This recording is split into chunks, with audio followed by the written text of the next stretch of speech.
Good morning, ladies and gentlemen. I'm Laden Vogt. I'm Vice Chancellor for Research and Innovation at NC State. And it's a pleasure and a privilege to welcome you to this event today. As you know, it's called NC State Research and Innovation Forum. And we are very excited to see so much interest in this year's event. I think our registration was something like 160 for this. I'm still waiting for the latecomers. But as you may know, NC State is a member of EAB, which is a best practices firm that uses research, technology, and consulting to address challenges in education industry. It is my pleasure today to welcome Jon Barnhardt from EAB to NC State this morning. And Jon received his bachelor's degree in political science and international relations from Syracuse University's Maxwell School. He joined EAB in 2012 as a research associate and has worked with EAB higher education membership forums conducting short-term research projects. Jon helped launch the University Research Forum in summer 2015 and has led research projects for the forum on industry partnerships, reducing administrative burden, and research growth strategy. Today, Jon will talk about something that's actually very important for us because we are moving in that direction quite actively. And it's called research development. The talk is called research development, and we'll discuss practices to increase competitiveness for large and complex federal opportunities. Please help me welcome Jon Barnhardt. Thank you, appreciate it. All right, good morning, everyone. I'm going to test real quick. If I stand close enough to this, I think you can all still hear me with the wireless mic. Does this work? Wonderful. Well, good morning. Thank you all again for having me. I'm really excited to be here with you all this morning. And thank you, Dr. Vogt, for the introduction. Again, my name is Jon Barnhardt, and I am a researcher with EAB, a best practice research and consulting firm based out of Washington, D.C. EAB has recently expanded into working with public school districts now, so we can genuinely say that we are K through whatever role you all are in right now is sort of the expansion of our research. And for us, what that includes is best practice research on topics that span the education landscape. Everything from curbing behavior in third grade classrooms all the way up to advancing research priorities. We stopped just short of how to form a competitive basketball team in the ACC, but as a Syracuse alum, this is something I would be interested in getting your all's feedback on. So over lunch, I would love to hear some best practices for what it takes to beat Duke and Chapel Hill consistently. It's something we haven't figured out yet, and I know it's something you all have a lot more experience than we do with. Anyway, I'm really excited to be speaking with you guys today about some of the research my team did this year around research development. It's interesting because the title here suggests, expediting the shift towards strategic research development. This study is actually a couple years in the making. As EAB launched a dedicated practice for vice presidents of research and their teams back in 2015, we started to hear these murmurings about the way federal funding was going. Folks told us that increasingly it felt like there were fewer individual investigator awards than there used to be. A lot of our VPs, and frankly, a lot of you all probably grew up in a time when NIH and NSF were seeing their budgets multiplied by billions of dollars on an annual basis. But there's a growing concern sort of in the pit of everyone's stomach that this doesn't feel like the way it used to feel. And so this year, my team finally got to dedicate some time to unpacking what that feeling looks like, both in qualitative practices as well as in quantitative data. And what we found was that, sure enough, there is something to be said about a shift that is occurring in the research landscape, particularly at the federal level when it comes to how the federal agencies prioritize what they are going to invest in. Now, what the study actually goes into that we won't be talking as much about today is what role can the Central Research Office and in partnership with the colleges, the departments, and the institutes play in helping us manage that shift. Professionally, we refer to that office as research development. But for the purposes of this morning's presentation, I'm going to focus at a very high level and keep us thinking about those broader trends, what those trends mean for each of us, and how we can begin to work together, which I know is a big theme for the day today, on addressing these challenges to make sure that NC State stays well positioned to be competitive into the future. But I wanted to start with a bit of a little bit of levity here to talk about a practice that we saw that was sort of took everybody in Washington, D.C. by storm. If you were in Washington, D.C. about this time 3 years ago, you might have come across this ad campaign from Texas A&M. This was in the Metro Center metro station, which is the convergence point for 5 of the transit lines in DC, making it the most populous transit station. It's also one of the largest. And if you walked through there in October of 2016, you would have been struck by the fact that every advertising spot in that metro station was taken over by Texas A&M, with a giant campaign that looked something like this. And it sort of jars everyone. This is not something you expect to see. The ads in a metro station range from new television shows to development apps to help you deliver food directly to your apartment. Uber solicits there. All of the dating apps solicit there. Some of the defense contracting groups advertise there. But to see every advertisement taken over by a university was pretty unusual for us. And this is a bit what it looked like here. And when I say everywhere, I literally mean everywhere. The turnstiles when you walk into the metro have Texas A&M branding on them. There are billboards and posters all across the station. Whether you're at the entrance, whether you're on the platform, you couldn't get rid of this. Some of these are actually from my phone because I was so taken by this advertising campaign. And finally, as you actually work your way through the metro station, you arrive at the main platform where the branding campaign sort of comes to a head, and you're confronted with these 6 advertisements in particular. They are, and it's probably a bit tough to read on the slide here, but these are 6 very specific messages, very specific stories, and these are what the posters look like. And then each billboard has an associated like paragraph or so that describes what this story looks like at Texas A&M.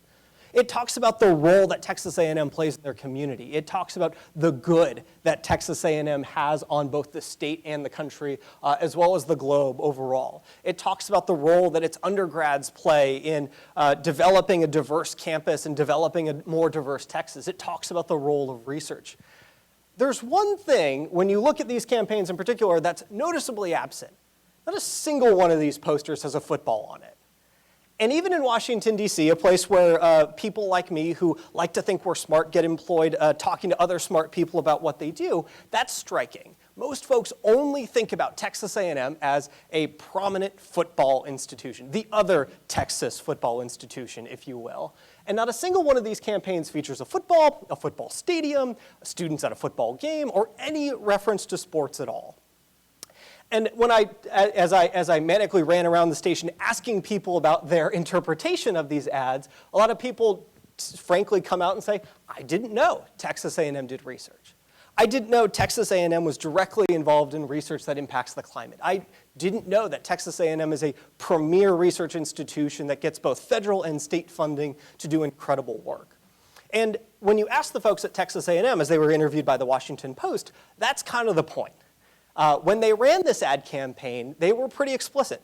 Their president, who is quoted here, says, yes, it would be nice if prospective students in the DC metropolitan area came out and saw our advertising campaign and got excited about Texas A&M. And yes, it would be nice. We have a lot of alums in DC. It would be great if a few of them felt a sense of pride for their institution, maybe made a gift, maybe showed up to one of our events in DC. But the thing I'm most interested in is those NSF program officers on their way to work, seeing our advertisement front and center and reminding them of that Texas A&M proposal that's sitting on their desk right now. It would be great if those folks saw these ads and thought, gee, I'd never thought about Texas A&M in that way. I'm going to take another look at that. Or I'm going to bring that up to my colleague who I know is reviewing an A&M proposal. As it says there, that also has the added benefit of potentially attracting faculty away from the national academies and from the federal agencies to A&M. But overall, the thing we wanted to focus on was the research funding here. Now again, this was unusual. We'd never seen anything like this. I see some of you taking notes, so maybe you're interested in this. I see some of you looking at me pretty skeptically. Maybe this isn't the kind of thing we would need to do. We had the same reaction. Does this actually work? A&M can't give you any definitive ROI from a marketing campaign like this. As you can imagine, it's expensive to take over an entire metro station plastered with your ads. But at the end of the day, the thing they were most interested in was the reputational boon that comes from running an ad campaign like this.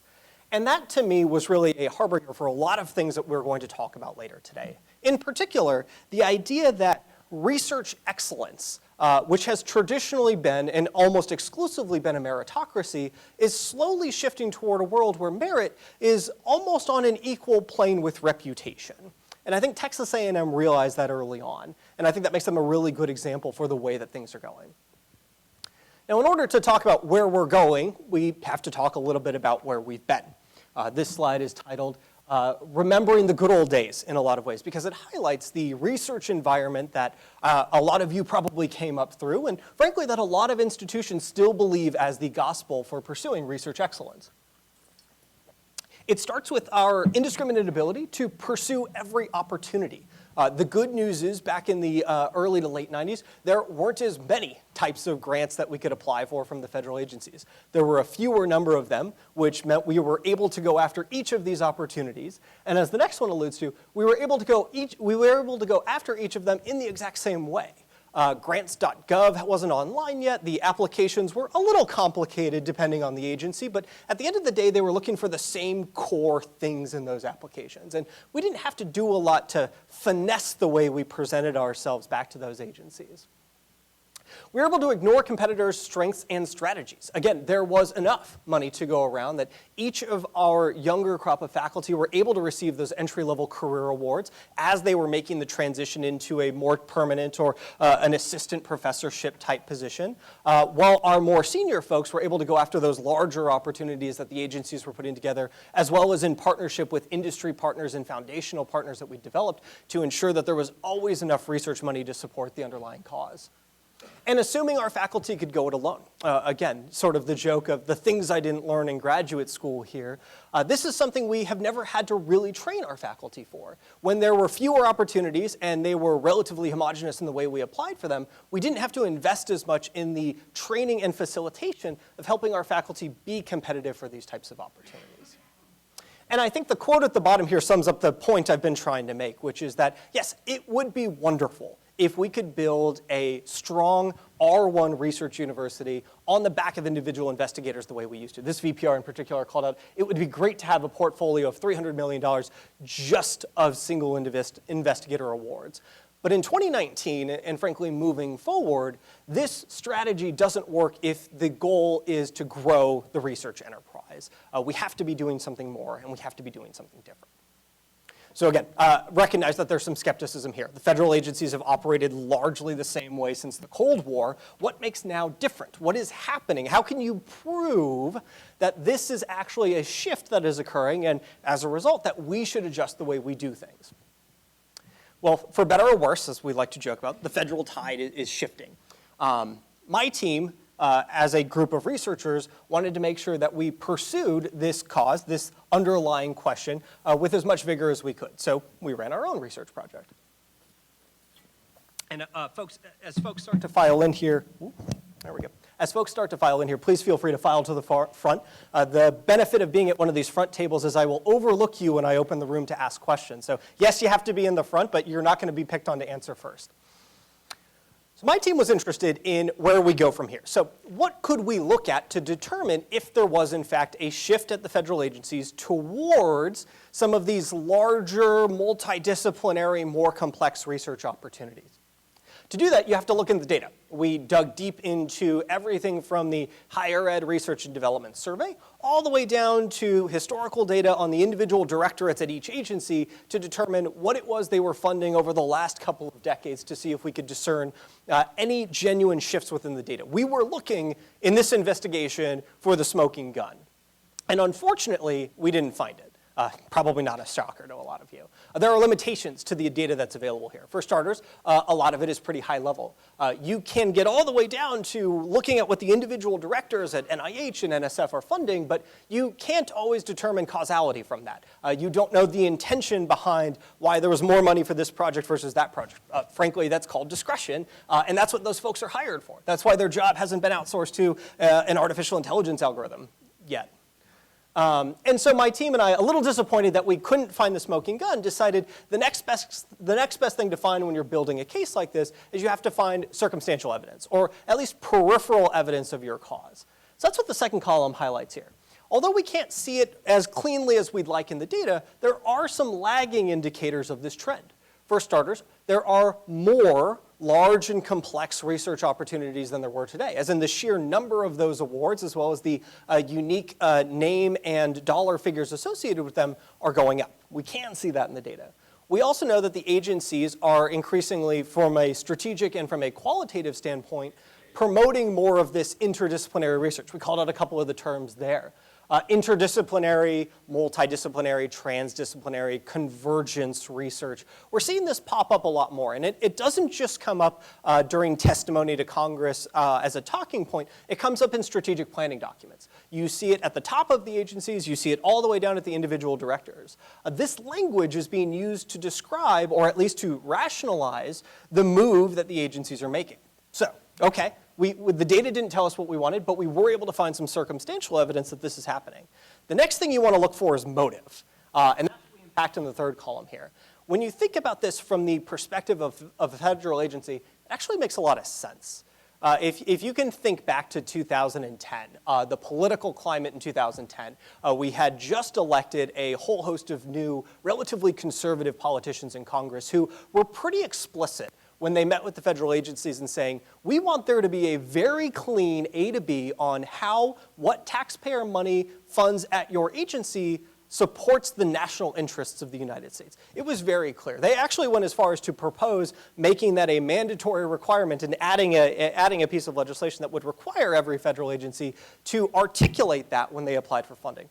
Now, we didn't quite end up with the national importance legislation, but we came pretty close. And I think it scared the federal agencies in a lot of ways to start thinking differently about the way they talked about the things they invested in. And so if you consider the political implications here, you'll recognize that there's also administrative benefits. Right around the same time, the agencies are facing cuts from sequestration, which means they aren't able to employ as many folks, both in the science roles and in the administrative roles.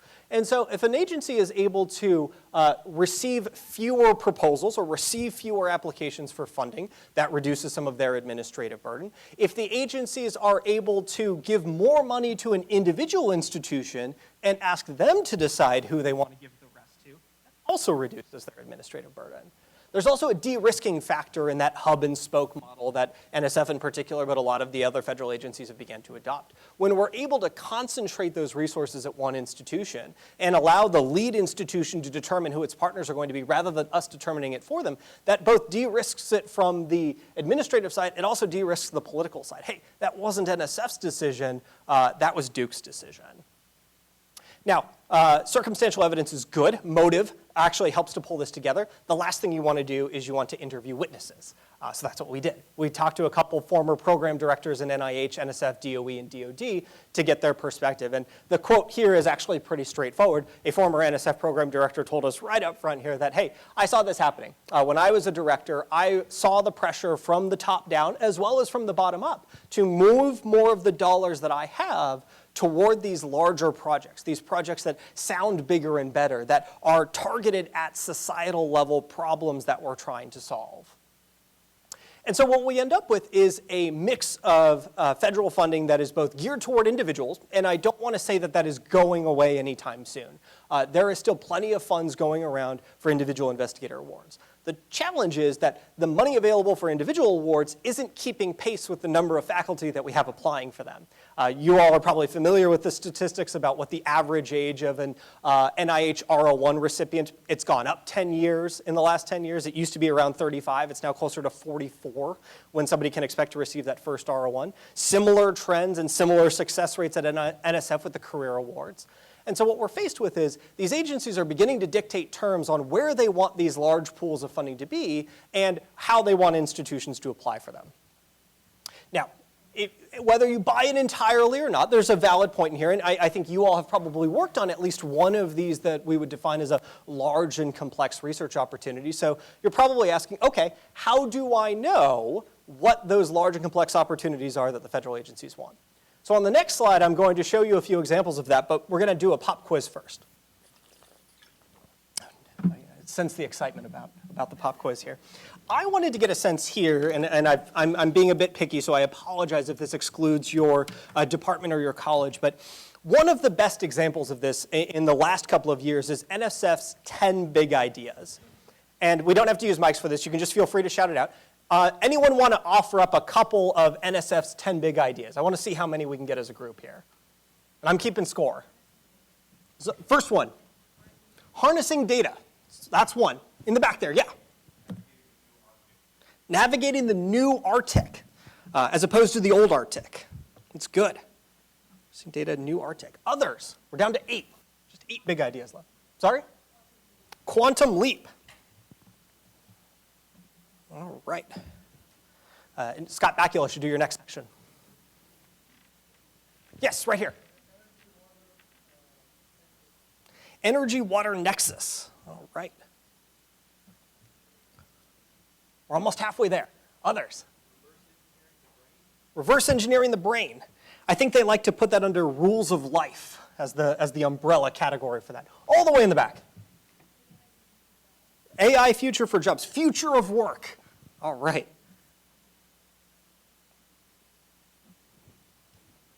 Anyone else got the others? The rest aren't quite as fun as the ones you all mentioned. I think you all got the exciting ones. Some of the other ones include convergence research. Actually, I can, rather than tell you, I can show you. We got a good number of those. Some of the other ones are a little funny when you unpack them, but mid-scale research infrastructure is sort of again, maybe doesn't sound as exciting. Infrastructure is not the most exciting topic. It doesn't get people elected. It doesn't win you anything special. But what's most interesting about that one, and the reason I wanted to pick on mid-size infrastructure in particular, is when you look at the NSF 2020 budget proposals, this is actually about to go up. The amount of money available for mid-size infrastructure, both the White House as well as both chambers in Congress are poised to fund this at a pretty high level. Almost 100% of what was requested in the House actually said they wanted to tack on a little bit more here. Mid-size infrastructure, for context, is loosely defined as any infrastructure that costs somewhere between $6 and $20 million in total. What this means is NSF has traditionally funded very, very big infrastructure and very, very small infrastructure. There has never been an easy pathway to funding some of those midterm things. Now, some of these are things, especially at a school of this size, that we might be able to win on our own. But if we're looking to add some of that new instrumentation, NSF is looking for us to collaborate. They don't want to just fund these at individual institutions anymore. They want institutions working together. What's really interesting when you read the House committee markup on mid-size infrastructure in particular, there was it was both the Senate and the House encouraged NSF to make sure that some of these awards go to EPSCoR states. And so there is an overarching political ambiance to the whole thing when you're said, hey, we're about to give you a ton of money to invest in this mid-size infrastructure, which is great news for everyone that's out there receiving it. Small caveat, make sure it goes to some of the states we wouldn't think it should go to. And so there's an expectation here, not just that we're going to receive the funding, but the funding has to be spent in a particular way. I think NSF has typically been the bastion of individual investigator discovery-driven research. And so when NSF goes ahead and writes out a list of priorities, we're sort of left to grapple with how seriously should we take these. I think the rest of them align pretty well with everything. You can shift over onto the other side of the slide here. The other place where we learn about large and complex proposal opportunities, or at least the priorities that underlie them, is from the White House, from the Office of Science and Technology and the Office of Management and Budget. They together every year put out the R&D priorities for the next budgeting cycle. What makes this interesting is this is the first year where the new director of the Office of Science and Technology Policy has had a hand in crafting these. That new director is a former vice president for research at a university. And so you might see some language here that rings relatively true if you've seen Kelvin Drogmeyer present at AAU, at APLU, at COGR or AAAS, at any of those professional associations. These are things that we've been talking about for a good while. Now, politics aside, these priorities are relatively stable. They look very similar to the George W. Bush era priorities. They look very similar to the Obama administration priorities. And so we are slowly iterating on the same principles. This is something the United States has never done before. We have never had a concentrated R&D agenda that was focused on particular topics. But you can make the argument that across roughly the last 15 years, we've been honing in on the hallmarks of a national strategic plan, the way that China has and the way that Germany has. And it wouldn't surprise me if in the next couple of years we saw that formalized in a way that actually dictated more of where those funds are going. So again, when we think about these large and complex opportunities, we have to consider them in the context of the national priorities and who is providing the funding for those. I like to use the term large and complex as a sort of umbrella term here. This slide is intended to provide you a little bit more of a discrete definition of what a large and complex award is. I will say up front that I don't think a large and complex award has to be team-based. There are plenty of individual awards that are complex and some of them that are large. I think most of them are team-based, but there are plenty of individual opportunities out there that definitely fall into the category here. Some of the other things that are hallmarks of a large and complex opportunity, though, they are limited submission. Our institution, either by an internal process or the federal agency requiring it, is only allowed to submit a certain number of applications for these. They often require us, again, whether it's an individual or teams, they require us to work across disciplines. This can't just be the best 3 people in one department anymore. They increasingly require multiple people from multiple departments, sometimes multiple colleges, and in some instances, multiple universities to be tagged onto these. They also tackle problems that we're not used to seeing. We're used to proposing ideas to NIH and NSF and having them come back and tell us with their dollars how much weight they put on those ideas. Increasingly, these opportunities are targeted at society-level challenges, and we're being asked to respond to those. How are we going to use the dollars provided here to have an impact on society in this particular way, whether it's a health issue, whether it's a challenge of the environment, whether it's the educating of young people in our country.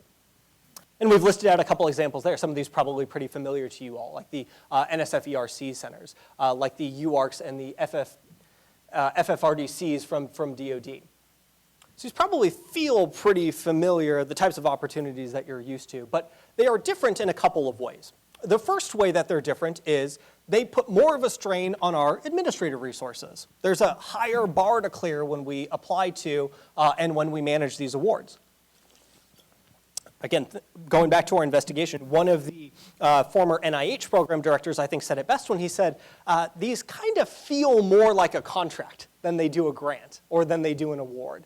There's a lot more attached to these. There are more interim deadlines than there used to be. There is a higher expectation for what we report out with more consistency. And at the end of the day, the agency expects us to do the heavy lifting on how we communicate the results and the impact that this grant had on us, as well as what we did with the money here. Again, we've also listed out some of those administrative challenges on the left side there. One of my favorite examples, we talked to a school that won one of those large NIH Rapid Response Opioid Awards, and they said they had to hire 30 clinical trial specialists in a month in order to meet the mandate of the award. I don't know if anyone's tried to hire 30 people in a month with that level of specialization, but it's not easy. It's not the kind of thing we're used to having to do, and frankly, a lot of it goes against the underlying processes that we've put in place to match the old model. Now again, there are still dollars available for individual investigator awards. And I know you all are pretty good at a lot of these large and complex opportunities, but you can see how folks would be skeptical at this point. You don't have the data to back it up. The rationale sounds right, and it seems like this is trending in this direction, but why wouldn't I just continue to double down in individual investigator dollars? Well, there's a couple challenges that happen when schools attempt to steady themselves or stay themselves away from this trend. It starts with the fact that at the end of the day, those individual investigator awards are getting more difficult. We see the success rates at NIH and NSF going down, the traditional funders of early career faculty. And so over time, we're eventually going to see those success rates tick down further and further to the point where someone is winning their first career award at the time that they would be considering retirement, which doesn't make this a viable strategy for continuous growth in the research enterprise. Even if we embrace large and complex opportunities, they often require us to put together teams of researchers. We have to take superstars who are used to doing their best work alone and getting them to work together. That's difficult. These folks also aren't going to self-assemble oftentimes. We have to have a little bit more of a rigid structure in place to help folks identify the best fit partners for the opportunities that are out there. We'll talk a little bit about the difference between top-down and bottom-up here in a little bit. But even if we embrace that and we decide to put together these teams, if we are pursuing them in the same way that we pursued all the other opportunities, our proposals are going to fall flat.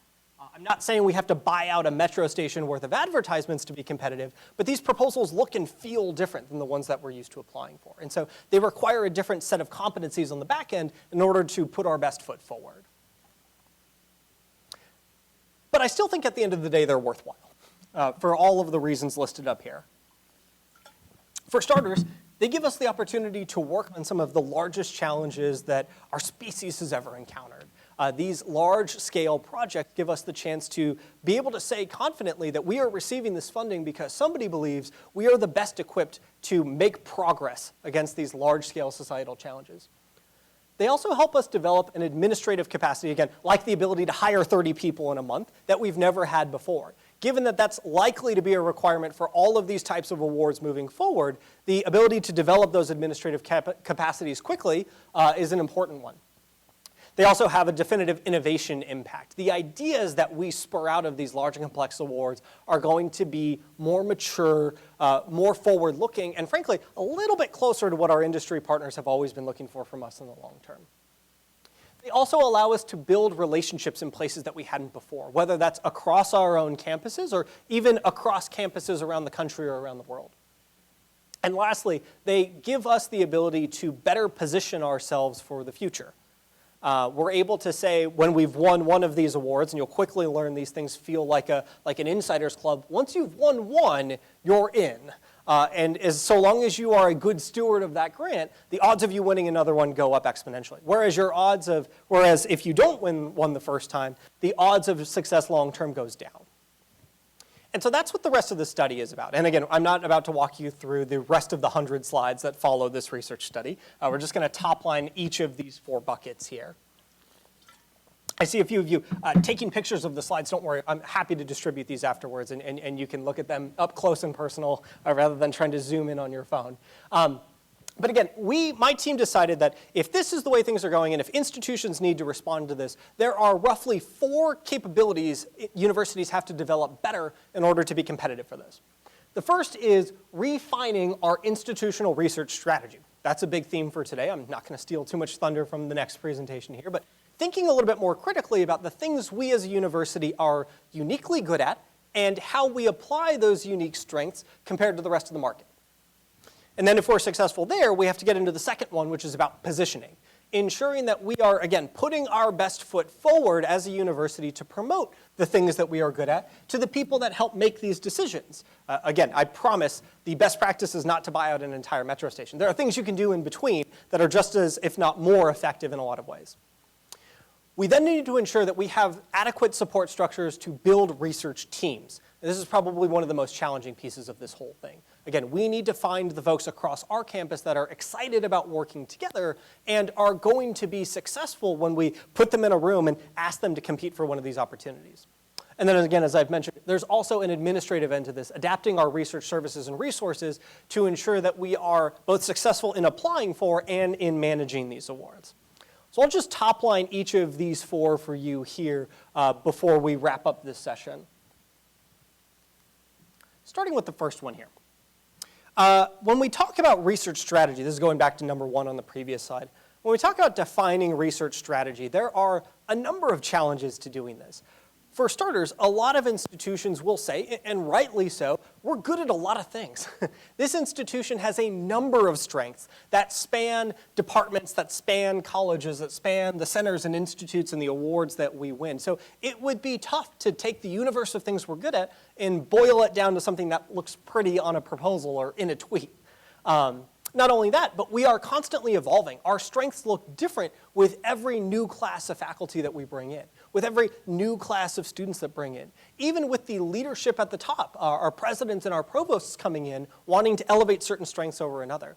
It's also really tough to define what a strength is, both quantitatively and qualitatively. There are a number of metrics that you can use to figure out what are the things you are uniquely good at. And unfortunately, what this leads to for a lot of institutions is this challenge becomes so cumbersome that we don't bother to ever articulate our strengths. There was one vice president for research at an Ivy League university who would not want to be named here, but said, off the record, our institution is better than anyone else in the world at these 3 things. On the record, we are equally good at everything, and I would be fired for telling you anything other than that. The deans would have my head. And so I think there's a way to balance this out, and that's what we proposed here. we walked schools through, and if you're really interested, I can send you the full slides on this, but for us what this looks like is actually a practice that comes from the private sector around competitive intelligence. Competitive intelligence is the process of not just defining what you as a university are uniquely good at, both the things that you're obviously good at, as well as identifying what some of those latent or emerging strengths might be, but what are the opportunities to get funding for those things that you're good at? Where are the dollars coming from? Which agencies are stacked up there? Again, you probably had this conversation with your faculty who are used to getting NSF awards 10 years ago that, hey, there are opportunities in DOE, in DOD, in ag that you might not have thought about. We're taking that to kind of an extreme here when we think about what are those competitive advantages we have for specific opportunities. And then the last piece of this, of the competitive intelligence framework, is figuring out who are our potential collaborators and who are our potential competitors in these spaces. This is the frenemy analysis, if you will. It's really helpful to know up front who we are uniquely well positioned to work with. What other universities out there help us fill critical gaps that we have, and what other universities might be seeking us out as a partner in some of these projects. Inversely, given that these dollars are so high and that they only come around once every couple of years, it's also really important that we know who's competing with those, for those opportunities with us, especially for things like NSF ERCs, determining what that geographic cycle is and if we should even be competing this year, because this award only goes to schools in the southeastern region of the country every 5 or 8 years. So if we're competing with Arizona State and the University of Texas system, we're probably on the wrong cycle. And again, each of those decision points, each of those analyses helps us to arrive at a decision point. The goal of competitive intelligence should always be leaning toward a certain type of decision. And for us, the decision isn't a binary one, go or no go, like a lot of folks like to characterize it. It's actually sort of 3 prongs here. Certainly, deciding not to pursue an opportunity is a good path, or deciding to wait until later. But if we decide to pursue an opportunity, there's actually another layer of decision that we have to make there. And that layer is, do we decide to go as the lead institution for these large and complex opportunities? Do we want to find an institution to partner with while they take the lead and we'll fill that critical gap for them? Or is this something where we're genuinely not sure and we have to apply for both? Unfortunately, everything else that we're going to talk about sort of stems from the decision that we make up front here. All of the both administrative as well as the types of folks that we want to involve will differ depending on what type of decision we're making at this point in the process. So we've done our competitive intelligence, we've run those analyses, we've made our decision about how we want to proceed. The next thing we have to do is determine how competitive we think we're going to be. Competitiveness in this case, I'm defining it mostly as how well positioned are we with the federal agency that's providing the funding here. Increasingly, decisions about funding are being made based on our and our faculty's interactions with the program officers at the federal agencies. That's what the big quote on the right side of the slide there says. This former NSF program officer said, in her experience, 25% of her decision making was based off in-person interactions. That can be both a positive thing, as in this person had great interaction with that faculty. This can also be a negative thing. If the interaction didn't go as well, that does dramatically impact the outcome of your success in applying for certain project awards. Now, that's good to know. You all aren't too far from Washington, D.C., so this should be a good call to action. Unfortunately, as everybody comes to the same realization at the same time, it's getting a lot harder to get in front of these folks. For starters, our faculty aren't, again, necessarily trained to have these types of conversations. Talking peer-to-peer is one thing, but being able to dissect and succinctly talk about your research in a quick 90-second elevator pitch isn't the kind of thing we prepare folks for. It's also, frankly, not the best representation of their best possible work. And so there's a nice in-between we have to have there. Not only that, but universities are increasingly spending money in Washington, D.C., hoping that they'll get a leg up. Back in the 80s and 90s, most of this money went toward lobbyists, folks that would walk the halls of Congress, talk to the right people, and you would see your earmark in the next markup bill that came from the House Ways and Means Committee. Unfortunately, as earmarks have gone away, universities are trying to pivot that funding away from lobbyists and toward PR firms, federal agency relationship groups. And these folks, it's a lot harder to determine what the ROI is. Yes, this person had all of the right meetings. Yes, this person met with all the right people. We got the intel ahead of time, but that doesn't always make us successful. And so it's becoming it's the challenge of how we engage properly with the folks, and I use DC as sort of the umbrella here, but realistically we're talking about the folks in Bethesda and the folks in Alexandria. It's a bit of a different ballgame than the one we're used to playing.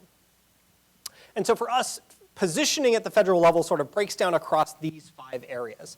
I'm not going to walk you through all 5. My team has actually, over the last 4 years, done a lot of research in the first 3.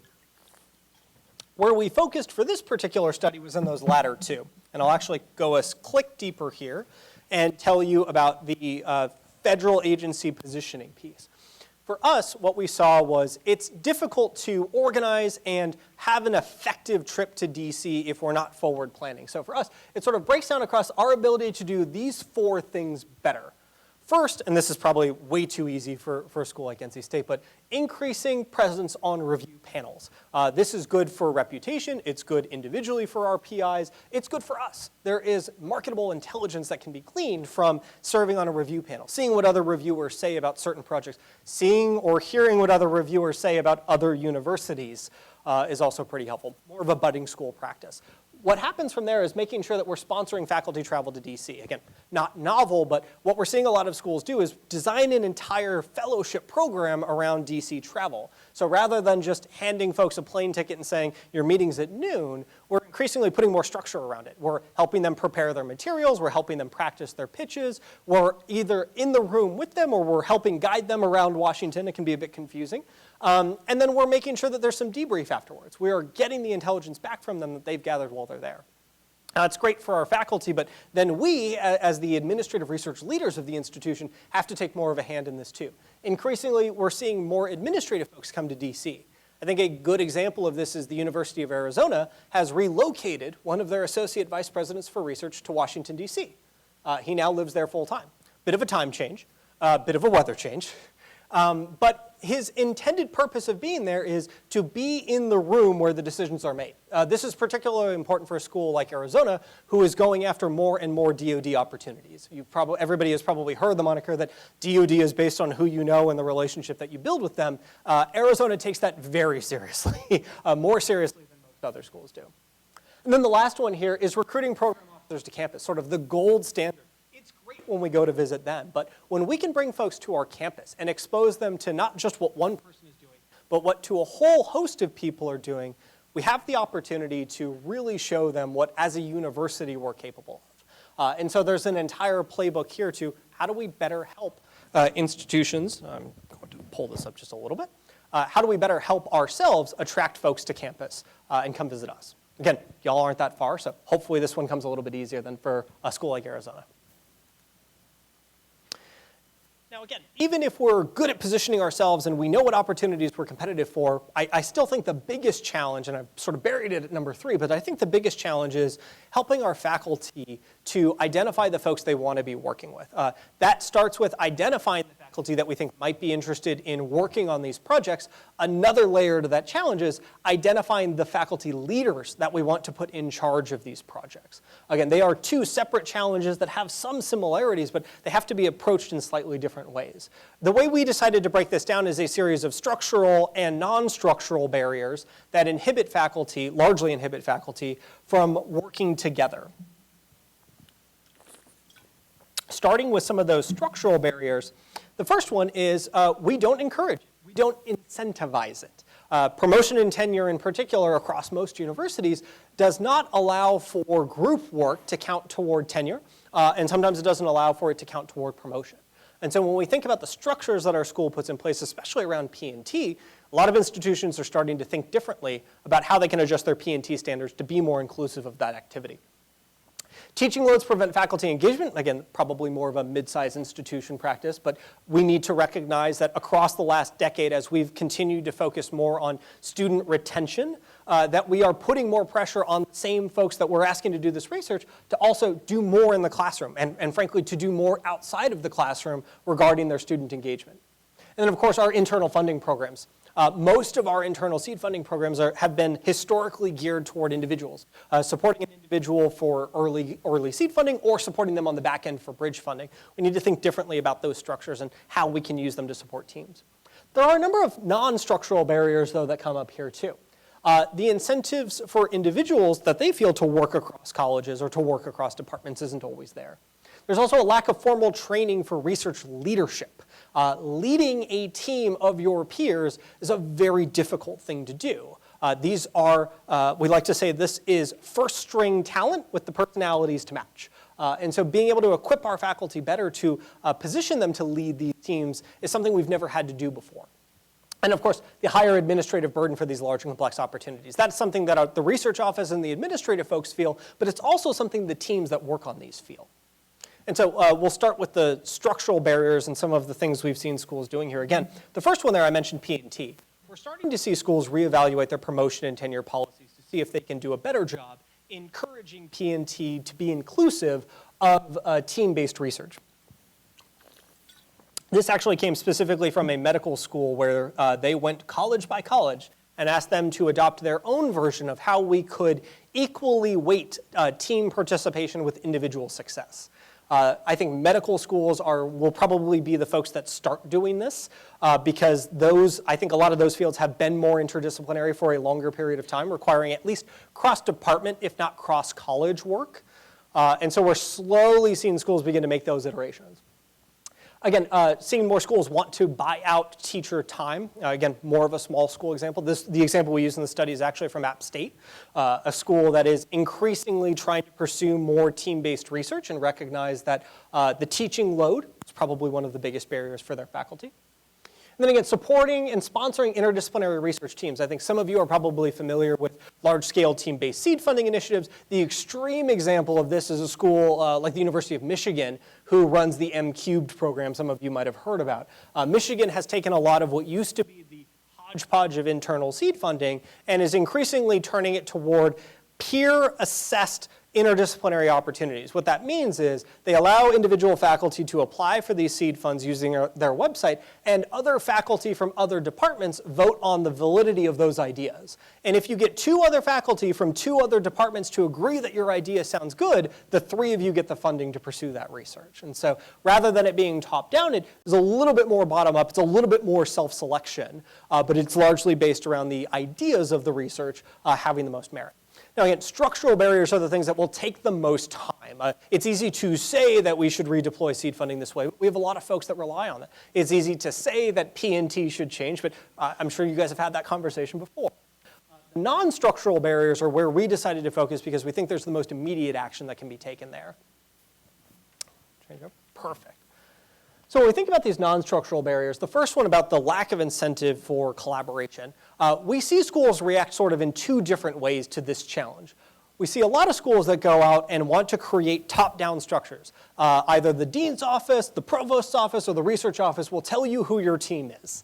And anyone who has tried to tell faculty members to do things, which I'm sure is most of this room, knows that that can be a pretty prickly conversation. It's also really tough. These folks have been successful. The reason we're trying to engage them in team-based work is because they've been successful individuals. How do we convince them that it's worthwhile?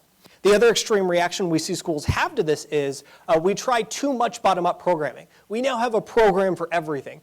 We do speed dating, we do brown bag lunches, we do meet and greet sessions, we do social networking, we do all of these things without having any idea if they actually work, if they're actually successful in bringing people together. So as you can imagine, the practices that we profile here are sort of that Goldilocks spot right in the middle here, where there's a little bit of top-down. We are tailoring the activities that we offer to certain subsets of faculty, but there is still an element of self-selection. We're inviting 30 folks into a conference and hoping that it might form 2 or 3 teams of 5 or 10 folks. So we're doing a better job tailoring it, but we're not overly tailoring it, whereas we're hand-picking the individuals. Where we want to handpick individuals is in the second one, is in the leadership here. We as administrators can certainly manage these awards, both from proposal stage and then once we've won them into the award stage. But actually having dedicated faculty leadership to guiding that team through the research is one of the most challenging parts. I think in a lot of instances, the folks that you would identify as being your strongest researchers probably aren't often your most collaborative researchers. They're also probably not the folks you would want leading teams necessarily. In fact, I think oftentimes it's the opposite. And so as a university, and as most universities, we don't have a strong current bench of faculty leaders. There are definitely some folks, and probably many of you in the room have been parts of these teams and led these teams in the past, but what we decided to focus on here was how do we train younger or earlier career faculty to eventually become research leaders. It requires an entirely different skill set and competency than what it takes to be a good professor or what it takes to be a good individual researcher. We're seeing individual programs, your weekend programs, all the way through to universities that are developing centers and institutes for research excellence, just to begin to teach some of these practices. Again, it feels a lot like it did 10 years ago when we decided to double down on helping faculty teach better in order to help improve student retention rates. We're seeing a very similar trend in research now.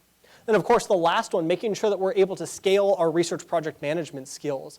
I had the chance to attend the National Organization of Research Development Professionals, NORDP's conference earlier in April. NORDP, again, being the Professional Association for Research Development administrators. I was shocked at the number of certified project managers in the ranks there. These are folks traditionally with roles in industry, roles in tech firms in particular, and we're slowly seeing the influence of those skills and frankly the certification come to light in higher ed now. The reason is a lot of our federal agencies want us to have a PMP on the award so that they can de-risk themselves of worrying about us failing to manage these awards. And so whether it is because they actually bring the value there or we are trying to signal to the federal agencies that we're thinking ahead about these types of things, the administrative structures we have to develop look different here. Then, of course, as we're talking about administrative structures, we want to get into the last column about how do these proposals look different than the old ones did. I think this quote was particularly poignant. Increasingly, again, if you buy my argument about the administrative burden on the federal agencies and them looking to reduce that burden, one way to reduce it is to cut down on the time it takes to edit and review proposals.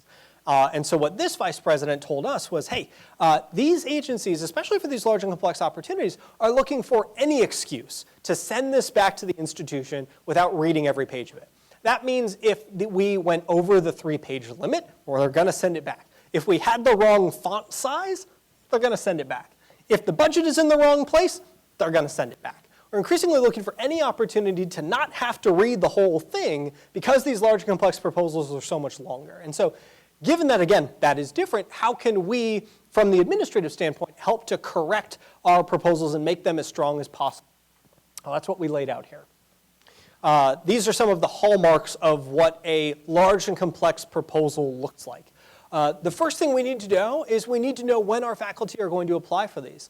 3 years ago, we did a study on reducing administrative burden, where we talked a lot about internal submission deadlines.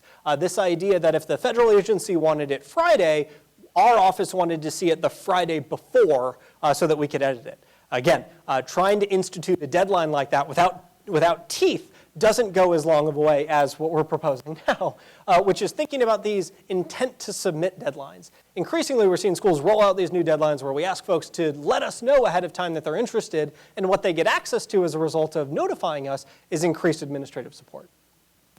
Obviously, we want to develop a new list, a repository of samples and examples that we can use here, but then we have to start to think about how we're going to review them. Again, if you were at a company with a large R&D portfolio, or if you were at a national lab, there is the Shipley Index of types of reviews includes every color of the rainbow and then some on the different stages and different phases of review types. We have to think about these more strategically. How often do we deploy red teams? How often do we deploy pink team reviews? When does which one make sense because of the problems we're trying to address? Again, it's a more strategic approach than the one we're used to, which was somewhat haphazard. We also then need to think about how nice the proposal looks. And I literally mean that from the visual standpoint. We're seeing schools hire a larger number of graphic designers and support staff to take the ideas that we used to just put in abstracts and build them out into larger visuals, whether that's visualizing data, visualizing concepts, or at the very least ensuring that there is consistent brand application across our proposals.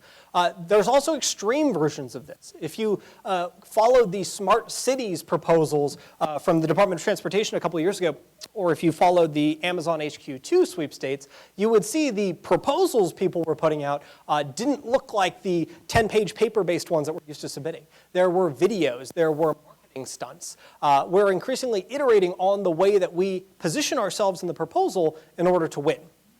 The school that won the Department of Transportation Smart Cities Award was Ohio State. Their proposal probably looked very similar to everybody else's. Ohio State has this beautiful 5-minute video narrated by different folks from the community talking about the impact that this grant would have. And when you ask Ohio State, they think on paper they were just as good as everyone else. They think the video is what pushed them over the edge here. And of course, we have to revisit the limited submission policy in programs. This is something we've used internally for a long time to try to get folks to submit earlier and to make sure that we were putting the best application forward. But those processes are largely despised across both faculty and administrators. And so there's a way to clean those processes up so that we can make the limited submission process easier for everybody involved.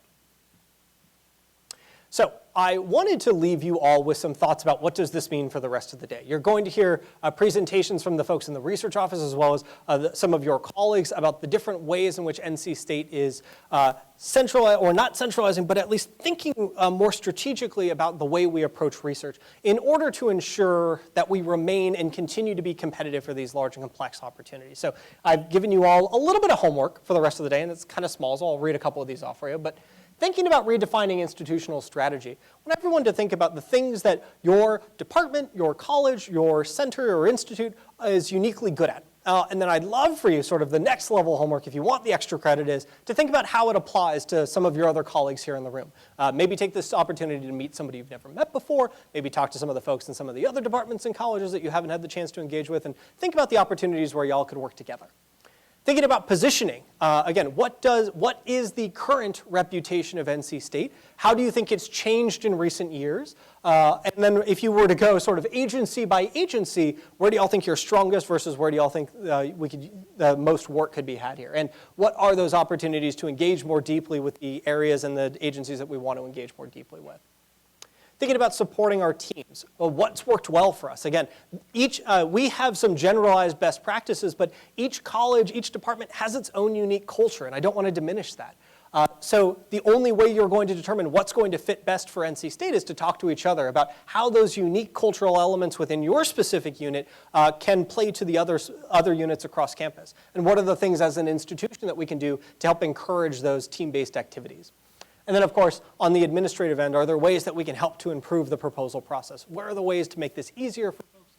Where are the ways to engage others in the administrative process so that we are putting our best foot forward?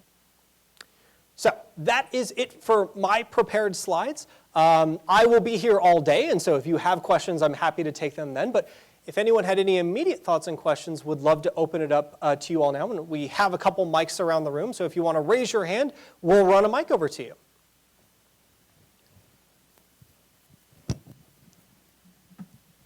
I'm wondering if you could talk just a little bit about the impact of broader impacts statements in these proposals and where you see that going, whether you see that spreading to other agencies or where that's going from here and how universities might deal with that. That's a great question.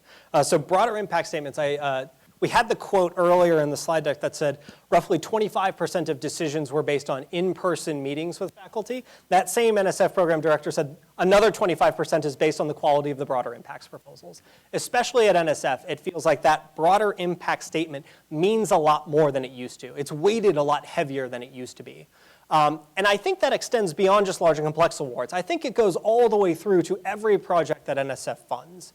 And it's not just because they want to ensure that the folks they're funding can articulate the broader impacts. It's that those broader impact statements are also the bedrock of the political defense for NSF. When we are able to show folks in Congress that this is what we are intending to fund based on the broader impact statements, we can say that these are directly tied to those national priorities. Point about spreading to other agencies is a good one, or spreading more broadly. I know other agencies have some version of this. It wouldn't surprise me. It hasn't happened quite yet. I think broader impact is somewhat inherent or is unnecessary or repetitive for some of the mission-driven agencies. I think about DoD and DOE in particular. By virtue of winning the award, you've already demonstrated some level of impact, and DoD has told you what it wants the impact to be.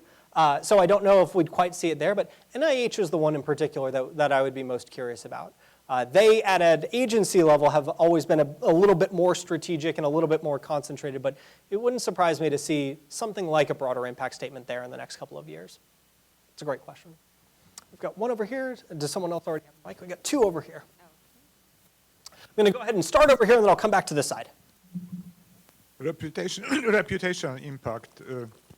You stress that reputation impact is important for institutions. How about the leader of the proposal? Your best manager is not necessarily the guy with the best reputation. Exactly. Your prima donna is the guy with the best reputation. Exactly. And here's the conflict. Yeah, there is a conflict there. And I think it is important and that's why, again, short term, we didn't focus too much on how to identify the right folks. Long term, we focused on building a bench so that in the future, maybe in the next generation, those two are the same person. Recognizing that they're not there yet, when the leader, or at least the lead PI whose name we're going to put on this is going to be the leader of the project, we have to compensate for it with different support. The other thing I would always say there is every team looks a little different and always requires a slightly different level of support. So it is a balancing act. Unfortunately, there's no proper weighting versus the other. It is worth saying, and this is a good sports analogy, that even the best leader can sink a good team, or even the worst leader can sink a good team. And so it's worth recognizing that there may be reputational downsides to putting someone else in that lead spot versus the other, but if it's going to keep the team in place longer term, the long-term value may outweigh the short-term gains. If you win. That's always the caveat, if you win. One over here, yeah. So I'm head of the English department, and my faculty have had recent successes in partnering with other colleges, such as engineering. We've recently got a large AI-based grant. But my question has to do with the traditional funding in NEH. How do you see the National Endowment for the Humanities moving into this new focus? Yeah, slowly. To their credit, though, they are coming out of what has been a particularly difficult stint with Congress, where they were constantly fighting tooth and nail for every dollar they got. With a more democratic House, their dollars are at least expected to stay the same, if not go up. And so I think we will start to, because we haven't quite yet, but I think we will start to see them look more to how they can engage with others. The canary in the coal mine for me when it comes to NEA and NEH is where SBE within NSF goes, social behavioral economics goes. They recently, this was 2 weeks ago, there was a Dear Colleague letter at SBE, reprioritize or repositioning memo about how they were shifting the dollars within SBE toward some of those NSF Big Ten ideas. Some of them are copied and pasted directly. So when I think about NEA and NEH trying to be more strategic, it won't be that everything they fund has to align with NSF or with some of the other priorities, but it wouldn't surprise me to see more of that language wrapped in long term. The other thing we've seen a big growth in outside of the federal agencies is foundations and nonprofit giving is up significantly. Total nonprofit funding for university research now outpaces industry funding by about $500 million. The good news for us then, and folks like yourself, is foundations are also one of our leading sources of funding in some of the arts and humanities and social sciences and humanist roles. So I think we're seeing a nice rebalancing of the portfolio, which hopefully means there's more funding available, but I'm also willing to bet that they will start to align themselves with the other agencies' initiatives soon, hopefully. Yeah, hi. I was wondering if you could share your perspectives on convergent research. What have you seen that's worked? Is it something that really is organic, or can universities foster this new direction? Yeah, that's a good question. There is an entire academic study of the science of team science, and it's robust. It is long-term, which is beautiful. It's complicated, is the short answer. I would hesitate to say that I've seen any school solve how to do this properly. Your question about, is it organic, is it top-down? It's somewhere in between. There are, the way we profiled it, what was we called it, manufacturing serendipity. Like a dating app in some ways, there are ways to put the right folks in the room that some of those partnerships will bubble up organically. Now, we have to be somewhat selective. We have to cut out some of the pool, but we don't want to cut out the entire pool. We're not putting 5 people in a room hoping they'll work together. We're putting 50 people hand-selected in a room hoping that a couple of them will choose to work together. Science of Team Science has a lot to say about the types of activities that we run and that we put together. And at their core, they all come back to somewhat targeted and making sure that the overall mission of the session is what folks are showing up for. So if somebody mentioned quantum earlier from the NSF Big Ideas, Northwestern University does a series of symposia workshops around quantum. So the folks who attend self-select because they saw quantum on the name, but as we all know, quantum can include nearly any discipline. So the people that show up to a symposium on quantum are the ones who are excited about the opportunities to have their work tailored to others. So a couple ideas there, but we're just starting to see this take off. It is tough. There is a lot of research in the science of team science about how to do it. Very little of that research concludes with how to do it well. I've got one all the way in the back here, and then we'll come to the middle. Hi, thank you. There is a prevailing rhetoric that I've heard around so-called soft sciences versus hard sciences. I'm wondering if that kind of rhetoric is a barrier to interdisciplinary collaborations, and if so, what can we do in the research development offices to help to mitigate those kinds of rhetoric or paradigm in order to foster collaboration across those chasms? Yeah, that's a great question. And I will be the first to admit that I'm guilty of that rhetoric too, as you undoubtedly saw here.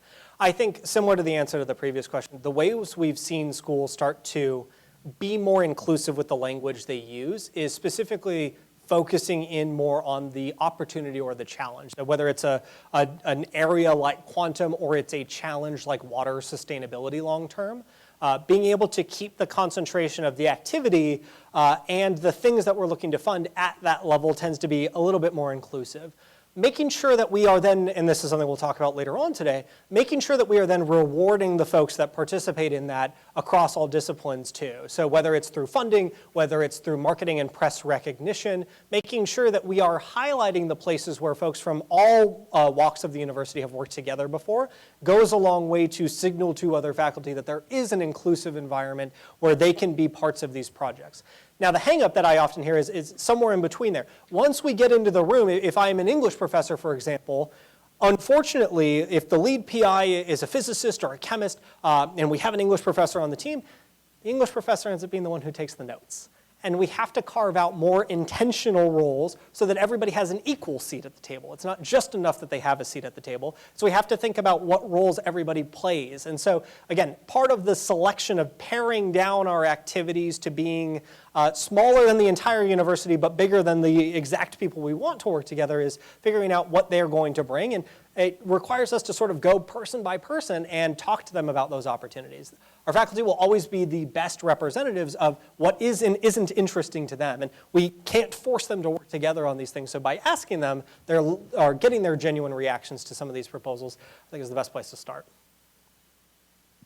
Yeah.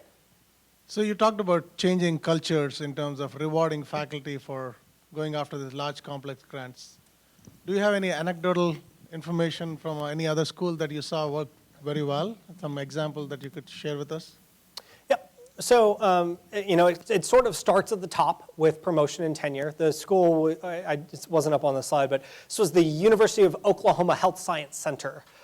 Recently changed some of their P&T standards across the colleges within health sciences to equally weight team-based work with individual investigator work.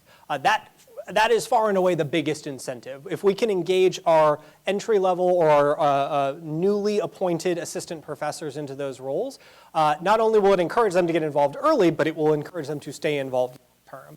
I think it's a safe cultural assumption to say that our younger faculty in general are more entrepreneurial and more collaborative by nature. They grew up in the funding environment that I'm describing here, a volatile one, where they knew those large historic grants weren't always going to be there, and that forced them to work together earlier on. Beyond that, making sure that they have sufficient administrative support and that there is equal weighting when they go back to their college and discuss their workload with regards to teaching. It's a lot easier when you're by yourself to plan when you're going to do the research, when you're going to teach, when you're going to be able to dedicate time to write that proposal. But when you're trying to balance the calendars of 3 or 5 or 10 other individuals, it's a lot more complicated. And so making sure that at the college level and at the department level, we're being as flexible as possible, allocating those course releases when they make the most sense. That doesn't mean we have to allocate the course release 6 months before the proposals due. For an ERC, we probably need that course release 18 months ahead instead of 6 months ahead. And so thinking about how the administrative areas and the other 2 parts of their jobs, teaching and service, play into the research role, it looks different for these. So being able to increase the number of folks that do it through P&T and reduce the barriers they face, the answer is a combination of the 2. And there are plenty of schools that are doing bits and pieces of both. I have yet to see one school do everything perfectly here. And I think what's interesting is the schools we would typically turn to are those schools who have traditionally been really good at individual awards. You think about like a Johns Hopkins or a University of Michigan, where those schools are built from NIH R1s in a lot of ways. I think those schools are just now starting to realize the castles they've built, and the ability to cross those chasms or cross those moats isn't as easy as they'd like it to be. And so I think everybody is starting to reconcile this in their own institutional way. Yes, One here and then we'll jump over here. Yeah, crossing the moats. I love that term. Just recently, being part of a study section of U19, it was quite clear that team building was a critical component, especially of an Ivy League school I reviewed. And my question to you was team building. How do you effectively encourage team building? You did talk about that, and the role of the university to sort of find that talent. For example, in one application, it was quite obvious of a very strong application. The science was strong, but there was one core that was weak, and I knew at that university that there was talent there. And of course, we can blame the leadership, which and other team members for not making sure that was called in. But I know I see, like NC State, some of us put together a U19 down the road, that some of those gaps that were obviously could have been filled, because we have a problem with those moats. We have talents in every facet you could think about, but sometimes I think we miss an opportunity because we do not know where those talents are, and they're already there, and we lose opportunities, in my humble opinion. Yeah. But where have you seen successes there, and where universities have rebounded? How can they find a way to sort of pool that, build that team, break down those moats, build those bridges? What has been your experience? Yeah, well, it starts with the ability to, as you've mentioned, it starts with the ability to identify where the opportunity is, and if we possess it or not. The first question is always, do we have this talent, this capacity, this core in-house already? And at a school of this size, that sometimes isn't as easy to answer as it should be. And so there is a quantitative approach to be taken there. We use all the same citation and publication databases to look at who spikes in particular areas, whose abstracts match up with the language in the proposal here or the RFP there. So being able to look on the back end to identify those, and working together with the research office and the folks that have access to that to get that kind of knowledge goes a long way. But again, I think at the end of the day, our faculty will always be the best source of both the gauge of how excited they are about this, as well as our likelihood for success.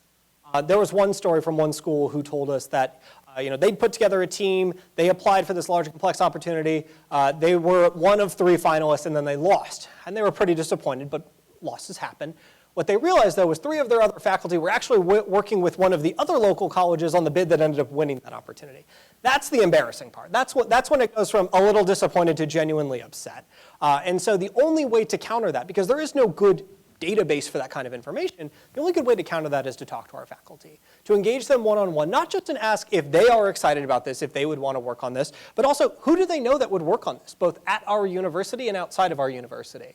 Sometimes that allows us to get ahead of the curve and saying, you know what, we're probably not the best position to lead this thing, but if we partner with somebody else, whether it's somebody in the research triangle or someone across the country, we will still be competitive here. sometimes knowing when to take the back seat is just as effective a strategy. Unfortunately, there's no really great practice for how to pull all that information together. It always starts with, and frankly ends with, asking our faculty, getting their input first. And then occasionally, sometimes the lead is going to be identifying opportunities to forward hire. Or as we talked about with NSF, identifying opportunities where the gap isn't in our knowledge, but it's in our cores, it's in our infrastructure, and making sure that we're planning long-term to get the infrastructure first so that we'll be competitive down the line. And one all the way over here. Yep. Yeah, I'm curious about navigating politically sensitive research topics in the review process. For example, not only was climate change not listed on the 10 big ideas, but they didn't even appear to give too much of a foothold for that particular topic. And so I'm curious your thoughts about presenting sensitive research topics to the reviewers. Yeah. It's a loaded question. I think overall it's interesting. I started this presentation with Texas A&M. If you were to have gone down to Texas A&M 5 years ago, they actually would have asked you to scrub references to global warming from your presentation.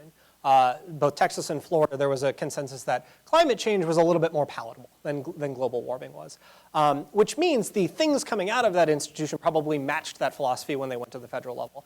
I haven't seen, well, obviously, we haven't seen the federal agency say, don't say this.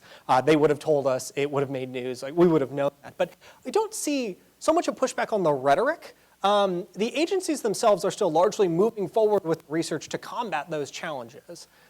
We see that in DOE. We even see that in the OSTP priorities coming out of the White House. Now, there's a valid question there of who has the final say and the final stamp on that, but the director of OSTP is an extreme climatologist himself, meteorologist himself. And so there is an odd balance, but there is a balance of perspectives there. I haven't seen the politics overtake it yet where that proposals that say global warming are less likely to be funded than those that say climate change. We do still see groups like DOE, and in particular now that now that Democrats control the House, the debates about those language have largely gone away.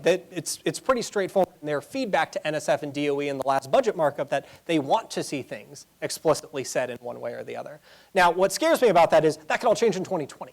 And so the idea of trying to somehow change our language around politically sensitive topics to navigate who is in power and who's not, I just don't think has the same ROI as continuing to do the same great research. The agencies will call it something different and fund the same thing, and I think we should act accordingly. It's a good question, though. Yes? I'm not sure if this is a quibble or an important point.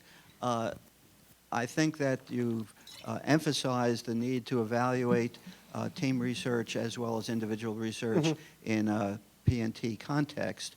Looking at it from the side of a faculty member who's sitting on a P&T committee, and this candidate is 5th of 13th authors, has anyone come up with a way to actually evaluate individual value when they are part of a team of 13 or 1,300? It's a great question. It's a lot easier for individuals, right? Like, publication speaks for itself. On the team-based side, what we see schools like Oklahoma Health Science Center do when they're changing these policies is it is not a top-down university-wide policy change. In this case, in the case of Oklahoma, they actually went department by department and asked the departments to create and then weigh a rubric of activities that helps them to evaluate objectively the relative performance and contribution of each person on a project. So rather than just have sort of one person and their letters of recommendation, you have the project lead for that, evaluating each individual. You also have some of the peer feedback that is able to feed back into that. And then at the third level, it's department by department. So it does complicate the process a bit, but if each department is empowered to create those standards, the evaluation process should remain consistent enough that we're able to evaluate those folks on the totality of their contribution, as opposed to trying to start with a college level rubric and work our way down. Oklahoma started department level and worked up. So that's an N of 1. I wish I could offer you more, but it's an emerging area I think a lot of schools are looking at. Yeah. Yeah, I just want to point out that when I was working with Dwayne on the Chancellor's Faculty Excellence Program, along with Betsy Brown, we rewrote the rules for tenure and promotion to allow for more interdisciplinary evaluation of faculty production. So we have a cutting edge system in our university in place. It just has to be used. And that, of course, is the key, is people have to use it. And they have to know about it. So thank you. Are there others?